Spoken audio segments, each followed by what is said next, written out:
in the open, where everyone can see and no one can stop it. It began on a market morning in the village of Umueze, when the sun was already high and the drums were already talking.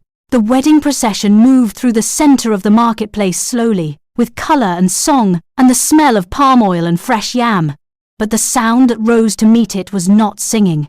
It was laughter. Women covered their mouths and shook. Men turned to each other with slow, pitying shakes of the head, because at the front of the procession walked Amara, and everyone in Umueze knew Amara. They knew her face, the kind that made strangers stop walking.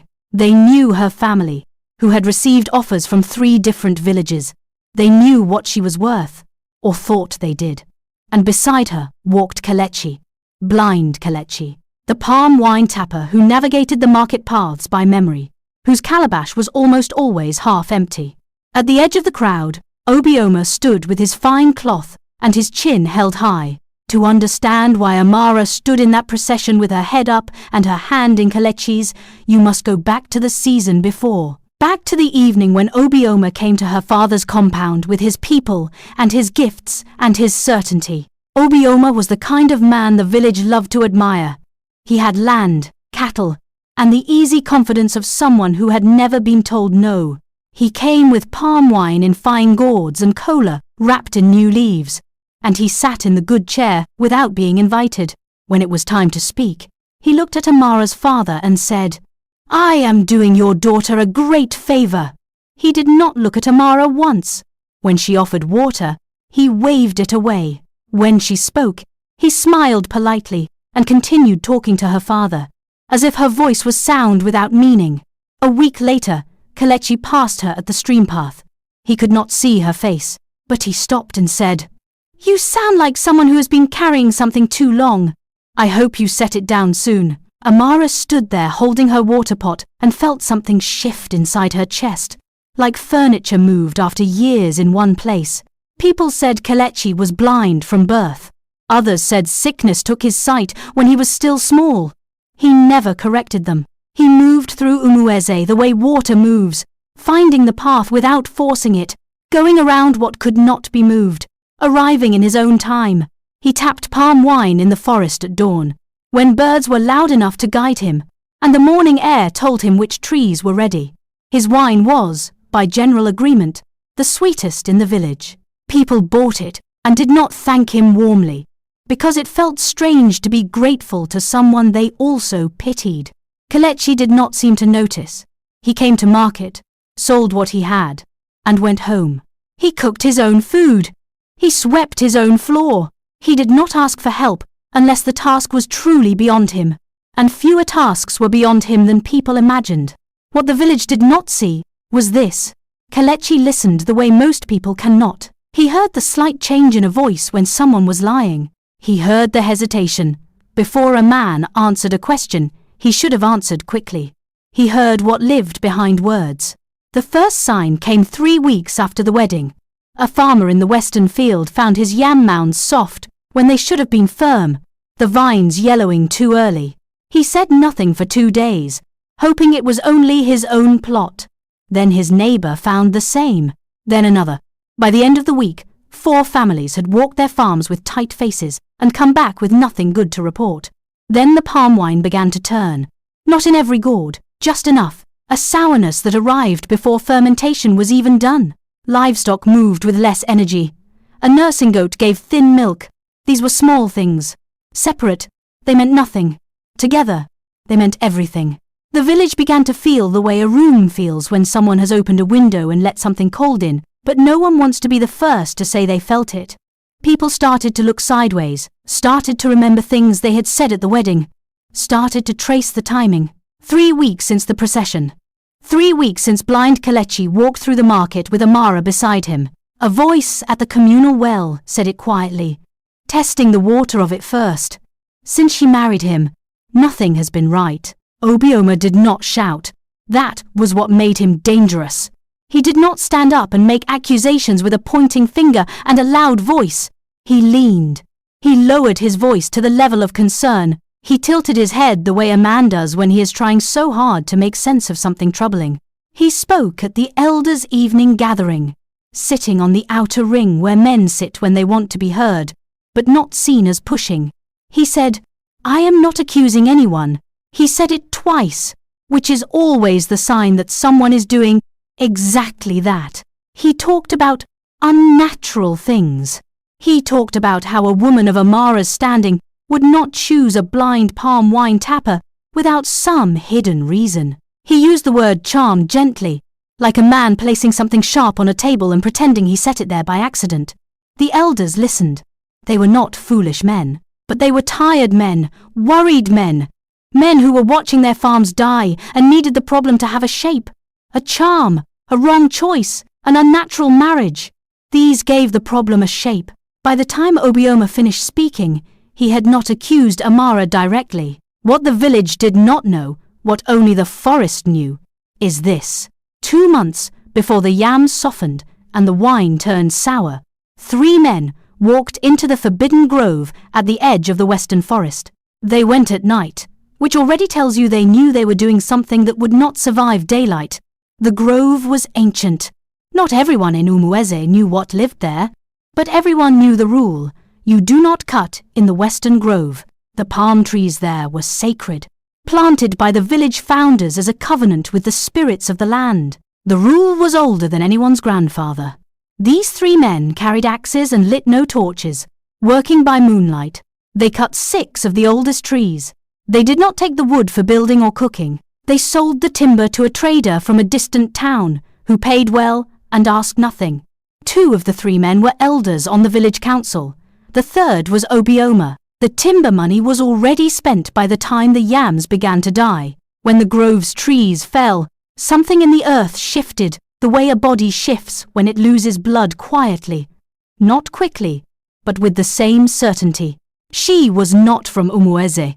She had been there as long as anyone could remember, which in a village means she had always been there, but no one had a story of her arriving. She lived at the edge where the path to the western forest began, in a house so old it seemed to grow from the earth rather than sit on it. People called her the mystic woman. Children called her nothing, because their mothers had told them not to. She appeared at the market sometimes and bought simple things, yam flour and dried pepper, and paid without speaking. That morning she came to Amara's compound before the sun was full up. Amara was sweeping the yard. The old woman stood at the entrance and then said without greeting, "The forest does not forget." Amara lowered her broom. She had heard this woman speak perhaps twice in her life, and both times it had been worth listening to. The old woman said nothing more for a long moment. Then she turned and looked at Kelechi, who was sitting on the low bench outside, mending a taprope by feel. She looked at him the way you look at someone you have been waiting for, a long recognition, slow and certain. The shrine at the center of Umueze had 1 lamp. It was not a great lamp. It was a small clay dish of oil, with a wick twisted from dry fibre, and it had burned, the elders said, for as long as the village had stood.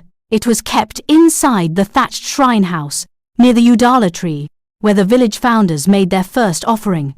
The lamp had never gone out, not in rain, not in the Harmattan wind that stripped the palm trees down to thin fingers, not in any storm anyone could remember. It went out on a Tuesday afternoon with no weather to explain it. The priest ran to tell the council. The council gathered and looked at the dead lamp, and looked at each other. An extinguished shrine lamp in Umueze meant one thing. Something had broken the covenant between the village and what guarded it. The elders declared that the cause must be found and someone must be held responsible. Obioma was at that meeting. He sat in his usual place on the outer ring, his face carefully arranged in concern. He said nothing. He did not need to. It happened on a market day, which meant everyone was there. Obioma came in the late morning, when the crowd was at its thickest. When he raised his voice, it carried over everything, and the silence that followed was complete. He did not speak slowly this time. He stood in the center of the market square and spoke Amara's name clearly, and then he laid the accusation down like a stone on a flat surface. He said the shrine lamp went out after the unnatural marriage. He said the crops were dying after the unnatural marriage. He said the livestock were weakening after the unnatural marriage. He used the word unnatural 3 times. Each time he said it, someone in the crowd made a sound. He called for a trial at the harvest festival, 3 weeks away, where Amara would stand before the entire village and prove, in the open, before the ancestors, that she had not used dark means to trap a blind man into marriage. The crowd responded. The way crowds respond when fear has been given a direction. They agreed. When Amara came home that evening, Kelechi was sitting outside, still, as always. She told him everything. He listened without interrupting. That night, Amara sat awake, while Kelechi slept. She watched the lamp flame in the corner of their room, and thought about the word unnatural, and how easily it had stuck to her in the marketplace, how quickly people had nodded. She had done nothing. She had married a man she chose. She had harmed no one. And yet the word was on her now like a stain, and the harder she thought about washing it off, the deeper it seemed to go. Kelechi woke in the early hours, the way he often did, silently and completely, as though he had not been sleeping, but resting somewhere nearby. He sat up and turned his face toward her, which he always did even though he could not see her. He said, "Are you still counting the ways they are wrong about you?" She said, "Yes." He said, "Stop. Truth does not need your defense. It only needs time." Then he reached up and slowly untied the cloth he kept around his eyes. Not the full removal, just loosening it enough that it fell to one side. Amara looked at his eyes in the lamplight. They were closed. But when he opened them just briefly, just once, she saw something that made the air leave her body entirely. The first sister came on a Wednesday morning. Her name was Ifeoma, 2 years older than Amara, and always practical, which in Umueze meant she knew which way the wind was blowing before most people felt it. She sat with Amara in the yard and drank the water offered, and then said, without quite meeting her eyes, "I cannot stand beside you at the festival." She said it with gentleness. She said she had children to think about and a husband whose trading depended on the goodwill of the same elders watching this situation closely. She said she loved Amara. She said it more than once. The second sister came the next day. Her reason was different, but arrived at the same place. By Friday, when the third one came, Amara already knew what she would say before she opened her mouth. She did not cry in front of any of them. She thanked each one for coming. She gave them water. She walked them to the gate. She came back to her yard and sat on the low stool by the kitchen fire and held her own hands, the way you hold someone else's hands when they are frightened and there is no one else there to do it. Kelechi found her there at dusk. The mystic woman came again 2 days before the festival. This time she did not stop at the gate. She came fully into the compound and sat on the stool Amara offered. She accepted water and drank half of it before speaking. She said, "You want to know about your husband?" Amara said, "Yes." The old woman looked at the gate, checking that Kelechi was not in earshot. He was in the forest, tapping. She said, "His blindness was not given to him by sickness or by birth. A powerful elder placed it on him years ago, when the curse on this land was first set in motion." She said, "The same spirits who guard the Western Grove came to his father, who was their guardian, and when his father could no longer carry that duty, the spirits offered a choice, sight in exchange for safety. The blindness was protection, not punishment. In it, they gave him something else entirely." She wrapped both hands around the remaining water in the cup and looked at Amara steadily. "He sees," she said, "when truth demands it. Not always, not for comfort, only when the moment is right and the audience wide enough for the seeing to matter." The morning of the harvest festival arrived with the kind of sky that holds its breath, clear and very blue and very still, the way mornings are in Umueze just before something important happens. Drums began at dawn. By mid-morning the village square was full, the kind of full that means people came from compounds they rarely leave and paths they do not usually walk. Everyone knew what the day was truly for. The festival had been announced, yes, the yam offering and the seasonal gathering, but underneath that was the real reason everyone had risen early and dressed carefully. A trial was going to happen. Amara would stand before the village before sunset, and answer for the accusation building for 3 weeks. She stood at the edge of the square with Kelechi beside her. She had dressed in her finest wrapper, the deep orange one with gold thread at the border, because her mother had always said, "When they come to humble you, look like what you are." The elders sat in their high-carved stools. Obioma sat just below them, angled where the crowd could see his face. He was watching Amara with the patient attention of a man who can finally see the end of something he planned for a long time. Then he stood. The crowd moved at that. Not violently, just a shifting, a leaning forward, the way a crowd does when something unexpected appears on the path ahead. Obioma had not announced this demand before. He had spoken only of Amara's trial. This was new, and new things at festivals either fall flat or catch fire. This one caught. People murmured agreement. A few laughed outright, the short, hard laugh that means, "Yes, let us see this. Let us see the man she chose in plain light." Kelechi did not move quickly. He stood where he was for a moment, his face calm, his hands at his sides. The elders looked at each other. The eldest said, "The demand is not unreasonable. Let the man show himself." Amara turned to Kelechi. She could not read his face. That stillness had always been unreadable, but now, with the whole village watching, it felt not like emptiness, but like a door that was about to open. He turned his face toward her, the way he always did. She thought she saw, under the tied cloth, the smallest movement. Then he turned back to the crowd. He said, "Very well." He reached up with both hands. Slowly. Not the way a man moves when he is nervous, but the way a man moves when he has rehearsed something 10,000 times in private and is finally performing it in the open. He untied the cloth. He let it fall. He opened his eyes. The square went silent. Not gradually, not in a wave from front to back, all at once, the way a fire goes out when you cover it. His eyes were clear, dark and deep, and entirely, unmistakably clear. Not the clouded, unfocused eyes the village had looked past for years. These eyes moved. They settled on Obioma first, and Obioma took one step backward, without meaning to. The way a body moves, when the mind is still telling itself, there is nothing to fear. Then his eyes moved across the crowd. Every person in it felt the particular discomfort of being seen by someone they had not taken seriously. An elder made a sound. A woman near the back began to cry, though she could not have explained why. Kelechi stood in the full noon light, with his eyes open, and the village understood that nothing would be the same when this day was done. He began to speak, and the things he said were the things a village says aloud only in its worst moments, when shame is too great to contain. He named the man who had been selling council land quietly, one small piece at a time, to traders from the north who paid in secret. He named the elder, whose son had not died of fever 3 seasons ago, but had been sent away because the boy found something he was not supposed to find.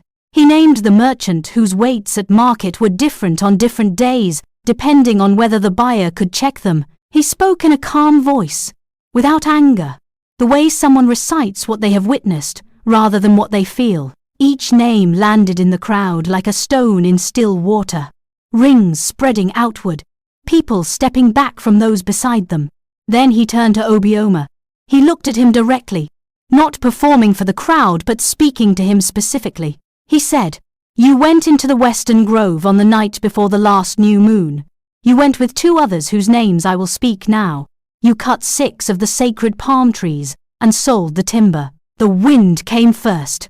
Not the warm, slow wind of the festival afternoon, but a cold, purposeful wind from the direction of the western forest, carrying the smell of deep earth and old trees. It moved banners and scattered light chaff from the harvest displays, and made the torches along the shrine path gutter and lean. Then the drums. There were no drummers near the inner shrine. The shrine drums had been covered and set aside for the day, but they cracked, once, twice, a third time. 3 distinct sounds that were not quite drum beats and not quite thunder. Every person in the square who had been born in Umueze knew what that sound meant. The elders taught it. The grandmothers saved it for when children were old enough to hear serious things. It was the sound of the forest answering. It meant that what was being said was being heard beyond the square, beyond the village, by something much older and much less forgiving than any council. Obioma was still standing when the wind came. He was still trying to find the expression that would save him, the right angle, the right counter-accusation. But when the drums cracked without hands, his legs went the way legs go when the body understands what the mind has been refusing. He folded. The two elders did not fold the way Obioma did. They were older men and had lived longer with the weight of what they had done. They sat in their carved stools and looked at each other across the space between them, and something passed between them, a recognition, a release. Then the eldest spoke. His voice was not steady, but it was clear. He said, "We cut the trees." He said, "Obioma came to us with the trader's offer, and we agreed because the village treasury was low, and we were afraid, and we told ourselves the grove had more trees than it needed, and the spirits would not notice." 6. He said, "We were wrong." He stopped for a moment. Then he said, "The curse that is killing your crops is not from any woman. It is from us." The second elder said nothing. He simply bent forward, his staff across his knees, and pressed his forehead to the wood of it, the oldest gesture of surrender in Umueze. The crowd had been very loud before this. Now it was very still. You could hear the western wind settling, less cold now, the way wind settles when it has delivered its message. Obioma was on his knees in the dust. Then something shifted that Amara had not expected. The air in the square changed the way air changes before a storm, the tightening kind that tells you the sky is making a decision. The mystic woman stepped forward from the edge of the crowd, where she had been standing since the beginning. She moved to the center near the shrine path and raised one hand toward the western forest and said in a voice that carried far past what her small body should have produced, "The forest has heard the truth. The debt is not yet settled. The spirits require a sign." She looked at Kelechi. She said, "The one who carried the sight must offer it back." A silence so complete that the birds stopped. Amara felt it before she understood it. The dread of something moving faster than she could think. She looked at Kelechi, and she saw it beginning.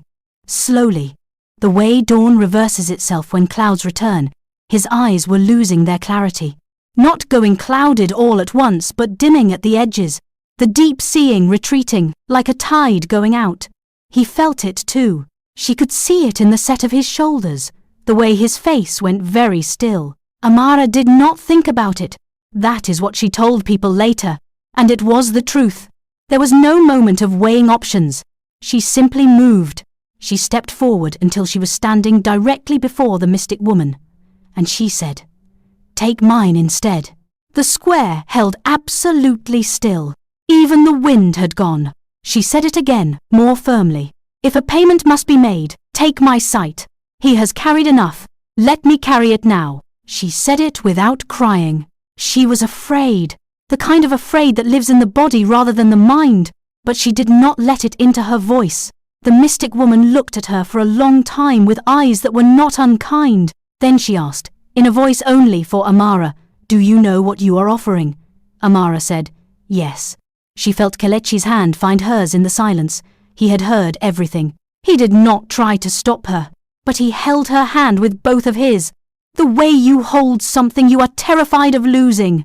The square watched, not with excitement now, with the sober, humbled attention of people witnessing love do something they had not believed love was capable of. Then the mystic woman lowered her hand, and she smiled. It was a small smile, the kind that holds a secret it is finally ready to release. She said, "The offer was the sign. What was demanded was not a sacrifice. It was proof. The spirits do not want her sight.